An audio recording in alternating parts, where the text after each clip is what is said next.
الحمد لله رب العالمين والصلاة والسلام على سيد المرسلين أما بعد فأعوذ بالله من الشيطان الرجيم بسم الله الرحمن الرحيم إن الله وملائكته يصلون على النبي يا أيها الذين آمنوا صلوا عليه وسلموا تسليما اللهم صل على سيدنا ومولانا محمد كما تحب وترضى له الصلاة والسلام عليك يا رسول الله وعلى آلك وأصحابك يا حبيب الله الصلاة والسلام عليك يا نبي الله وعلى آلك وأصحابك يا نور الله. Honorable ulama, respected elders, brothers and sisters in Islam, Assalamu alaikum wa rahmatullahi wa barakatuh. I am conscious of the time, and many of you have been sitting here for a long time. So I will try to keep it as brief as I can. I won't take the time that I was given initially, inshallah, probably half that time. And I would just like to focus on the issue we know of, the finality of the Prophet sallallahu alaihi wasallam. This is an issue about which the terminology that is used is that it is proven from mass transmission, the consensus of the ummah. There is absolutely no doubt about the finality of the Prophet sallallahu alaihi wasallam. But did it ever become an issue in our history? We know that. We know that from the time of Sayyidina Abu Bakr Siddiq radiyallahu ta'ala an, and those false claimants who came and claimed to be prophets in our history, in our past. I would like to focus particularly on some of the statements of Mirza Ghulam Ahmad of Qadiyani. Now, sometimes when we simplify things, we oversimplify and we say, yes, the Qadiyani movement or the Ahmadis, they believe that their founder was a prophet, and they deny the finality of the Prophet sallallahu alaihi wasallam. But it's a little more than that. This man, not only did he make this false claim of being a prophet for the people, he also said many things, unthinkable things. Especially his comments about Sayyidina Isa alayhi salam, the only honorable woman mentioned in the Quran, Sayyidah Maryam radiyallahu ta'ala anha, by name. What he said about her, what he said about the lineage of Sayyidina Isa alayhi salam. I will give you some examples. And before I do that, I would just like to mention something that's been on my heart for some time. We are invited to speak in various masajid from time to time, and most of the time we have very good relations with the people who invite us. And one prime example is, and I'm not just saying it because I'm here, standing here now. I personally believe I have a very good relationship with this center, this Jami Masjid, this central Masjid Ghamghol Sharif. And those who know of me or who have known me for some years know that I kind of grew up with an affiliation with this Jami Masjid. So I don't have to go into a lot of details, but sometimes we meet people who are a little insecure. I was invited to an event, it's a few years ago now. I've waited years to say this, by the way, so you can't do your research and find out where it was. So I was invited to an event, and it was in Muharram. And I spoke about, obviously, the events leading to Karbala and what happened after. And obviously the way of the Ahl Sunnati wal Jama'ah is that we don't mourn. We don't do matam. We don't incite on purpose feelings of sorrow. Yes, we feel pain when we remember what happened, but we don't intentionally create an environment of sorrow and mourning. And this is why our scholars were very strict on this. That people who believe that you're not allowed to get married during Muharram, it's absolutely false. people wearing black clothing, people not cleaning up at home, any expression of sorrow or mourning, haram. Okay. And I mentioned a couple of points. I said sometimes we say something and we may say something and give the impression that it is our personal research. And because I'm bilingual, I said it in Urdu. I say, बाज़ औक़ात बयान का अंदाज़ ये होता है कि मेरी तहक़ीक़, हालांकि तहक़ीक़ मेरी नहीं होती, तहक़ीक़ इमाम राज़ी की होती है, तहक़ीक़ आला हज़रत की होती है, तहक़ीक़ इमाम सुयूती की होती है, तहक़ीक़ इमाम ग़ज़ाली की होती है, लेकिन उन अकाबरीन का नाम नहीं लिया जाता और बात को इस अंदाज़ से बयान किया जाता है कि मैंने ये बात, ये नतीजा मैंने निकाला है. So I said it in Urdu and I said it in English as well. And I also mentioned that we shouldn't mourn and make a sorrow kind of environment. We should state the facts. And I particularly chose my material from an honorable Mufti Sahib in the subcontinent who wrote a book about Muharram specifically because people were quoting erroneous information and exaggerated information. So unfortunately there was an insecure khatib there who decided to get up after my talk and say that because I understand the nuances and I've lived in Pakistan for long enough, I know how the language works. He dropped the line and said, Meri tahqiq ye hai. So he was trying to tell me that I don't care about what you said. Meri tahqiq ye hai. And then he went on to incite sorrow and just quote, this happened to the women of the household of the Prophet ﷺ, their hair was pulled, and etc., etc. He went into some details which I've never read about in any of the narrations. And behavior like this is because we fail in choosing the right teachers for ourselves, our children. Sometimes we fail to choose the right people to lead us. So be careful who you go to learn your religion. And be careful, be wary of the character traits of the people that you associate with, that you're affiliated with. And this is mentioned here for two reasons. One, that I hoped somehow that message reaches the insecure khatib and he corrects himself. Secondly, because I want to tie this and link this with the Qadiyani movement and this apologetic approach that some people have, this so-called accommodating approach. We're not showing apparent aggression towards what is called a minority group. We are simply stating the majority opinion, the consensus within our religion. That's all that we're doing. And the other speakers have covered how we can tackle some of the issues. So as far as the man himself is concerned, he was born in the early 1800s, and it is thought to be that he belonged to a normal Sunni family, Hanafi family. Mid 1800s, probably near that time, his first step was that he said to the people that I've received divine inspiration, ilham, and that I'm a reviver of the religion, I'm a mujaddid of the religion. So he didn't jump to Prophet straight away. So he said, I'm a mujaddid of the religion. Then the reason why he said this, because prior to this he had announced that I'm going to write a book, 50-volume book called Barahin Ahmadiyya. And this book will be to defend Islam and the beliefs of Islam, and he received donations and support. He wrote 2 volumes before he made this announcement of being a mujaddid after divine inspiration.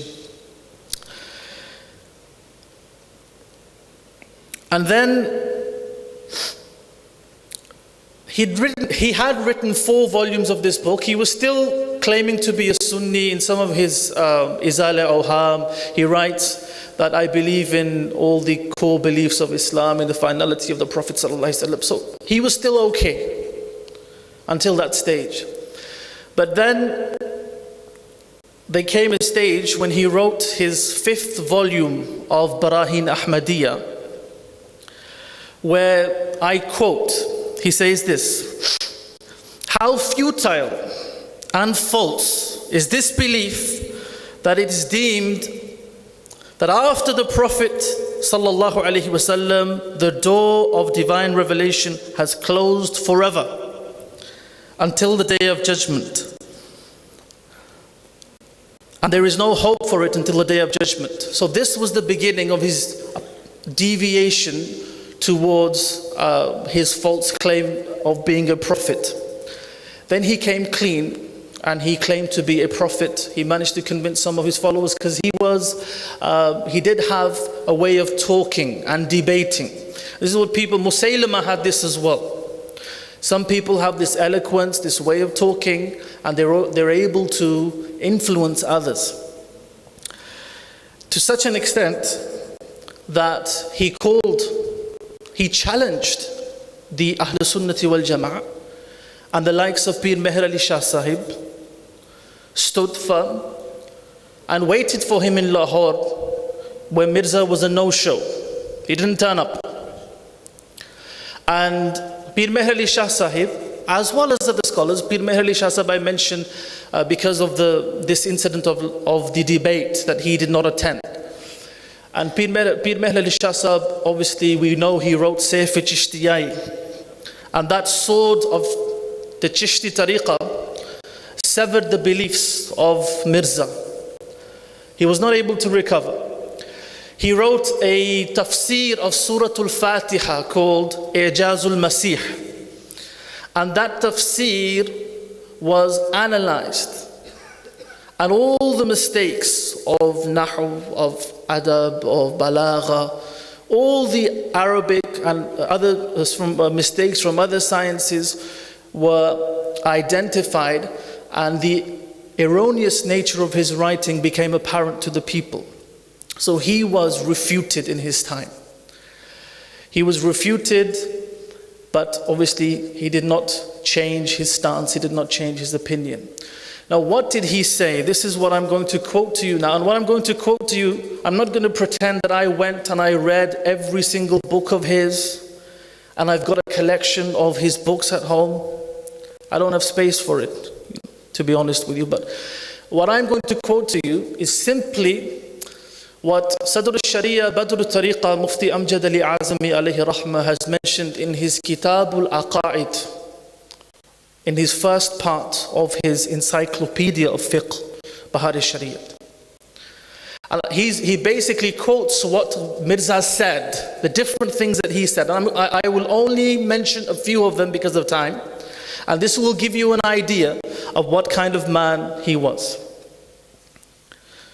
May Allah subhanahu wa ta'ala save us from the whispers of shaitan. Firstly,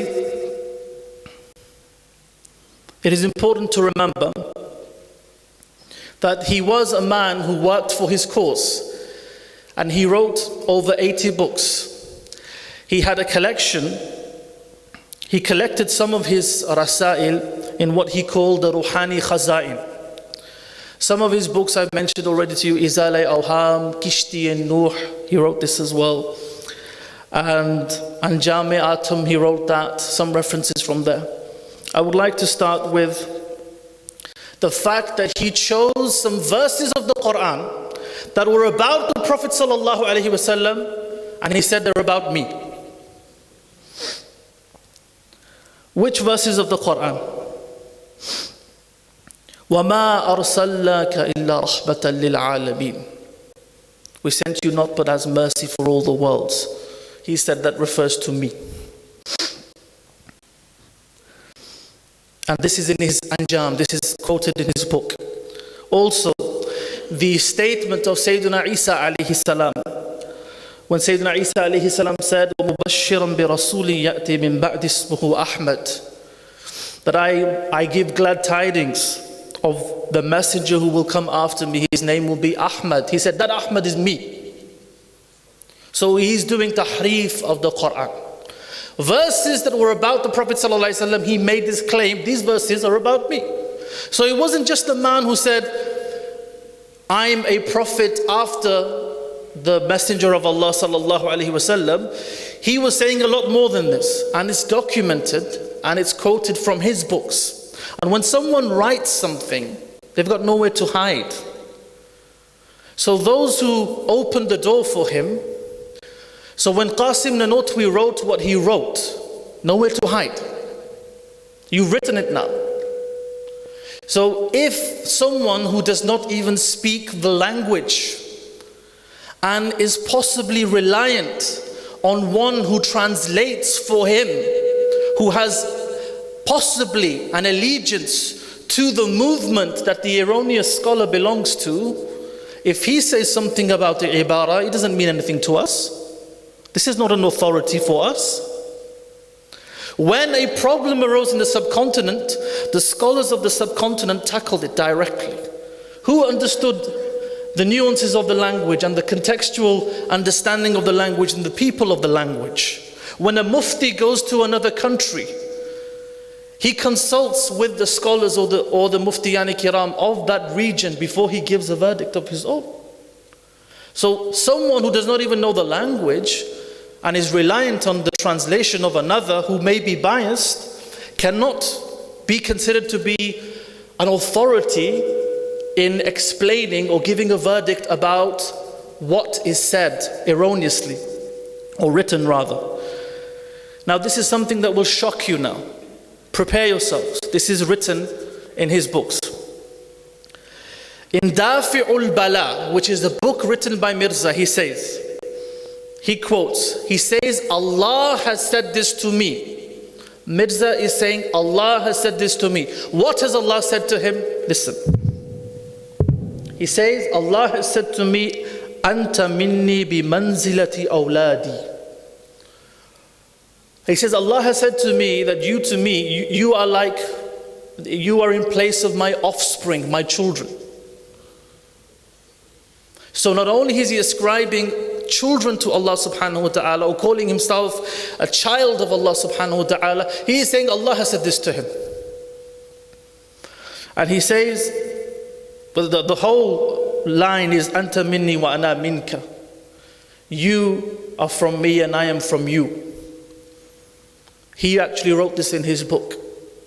And the reason why I mention this is because our stance against him and his movement on a religious level, it should be very strong, no doubt whatsoever, because repetition. And remember, our religion is not based upon social norms. Social norms will change. Our religion is based upon the principles of the Sharia. This is not a new issue. Why are people trying to explain to us that we need to do it, understand it this way or that way? There's no this way or that way. It's iman or kufr. It literally is iman or kufr. There's no this way or that way. This is a very clear issue. More. Mirza says that some of what the Prophet ﷺ received in revelation, the result of that was erroneous. It was wrong. The conclusion was wrong, or what was understood from it was wrong. A mistake in understanding revelation. A mistake in interpretation of revelation. This is what he is saying. Then he goes as far as saying, you know the account in Surah Baqarah of Sayyidina Musa alayhi salam about the dead body being struck with a part of the animal? He said, that's all he calls it mesmerization, hypnosis. He says it's hypnotism, it's not even real. He actually says that. He says the same about the account of Sayyidina Ibrahim alayhi salam in the Quran when he requested in the court of Allah, oh Allah, I want to see how you bring the dead back to life. And then Allah commanded him to take 4 birds, and then he slaughtered 4 birds, and then he mixed their mince and he placed them on the hilltops and called out to them. And they came rushing towards him. Their bodies formed, their skeletons came together, flesh, skin, everything, and they came to Sayyidina Ibrahim alayhi salam. He says that's mesmerism. That's hypnotism. That's not even real. Na'udhu billah. So denying a miracle which Allah subhanahu wa ta'ala has clearly, explicitly said in the Quran. He said on one occasion, and this is mentioned in his Izala Awham, everything that I have said, there is a page reference as well as a book reference for it. And Sadr al-Sharia has actually taken copies and put the originals, it's the version that I have of Sadr al-Sharia's work has in the Hashia the actual copies. He said once a king was told by 400 prophets that he would be victorious, and that king died in the battlefield. He wasn't victorious. Basically, the 400 prophets, their prophecy was wrong. 400 prophets. And I'd like to end with some of his statements about Sayyidina Isa alayhi salam. He actually even went as far as saying the Quran contains swear words. And some of the language of the Quran is harsh. Harsh is an understatement. He says about Sayyidina Isa alayhi salam that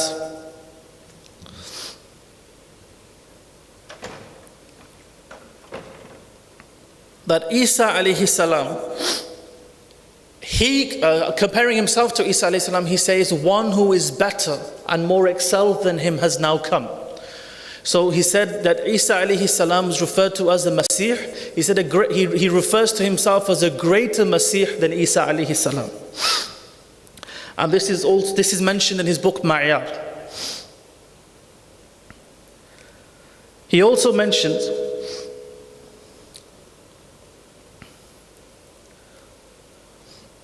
that the Jews have a lot of evidence against Isa alayhi salam. Their evidences are so strong that we don't really have many evidences proving his prophethood, but we believe he's a prophet because of the Quran. Otherwise, there's really no evidence of him being a prophet of Allah. He actually said this. So this is a man who made the claim of not only being a prophet but disrespected the prophets and made himself claim to be better than some of the prophets of Allah. For us as believers, I'll end it here. We should have absolutely no doubt that a person who holds such beliefs, those who have doubts about his blasphemy and his disbelief, they also fall into disbelief. This is a very serious matter. These are things we should be telling our children as well. And if they can get to your school, and if they can get to your syllabuses, your syllabus, school syllabus, your RE syllabus, then we seek the protection of Allah subhanahu wa ta'ala. We are active people. Do we actually show an interest in what our children are studying, in school? Do we attend the meetings that they call us to?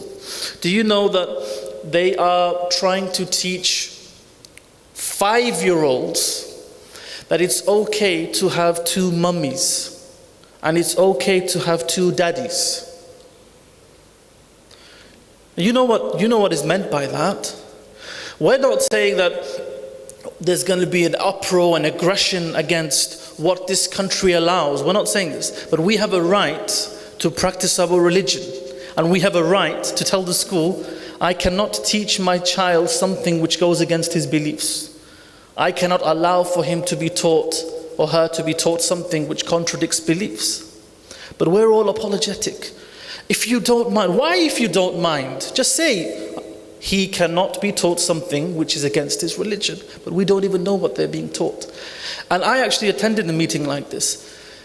And there was some, obviously, our Somalia brothers from Somalia and sisters from Somalia, some of them can't speak English very fluently.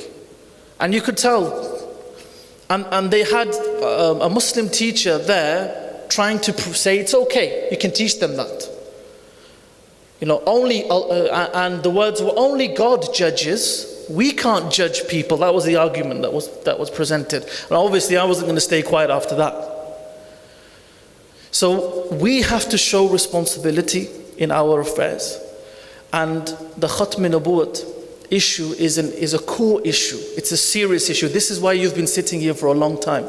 May Allah subhanahu wa ta'ala accept your efforts. I congratulate and I express my gratitude to Sufi Javed Sahab and the organizers of this event, the brothers who are working night and day to make these events happen, making contact.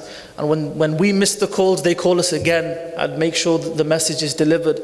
And I would like to thank all of you taking time out on this day when people are busy sorting things out at home, spending time with their children. You've come here in the house of Allah subhanahu wa ta'ala to show your love for the Prophet sallallahu alaihi wasallam and to show your support to the cause of the finality of the Prophet sallallahu alaihi wasallam. May Allah accept our efforts. Ameen bi jahi nabil.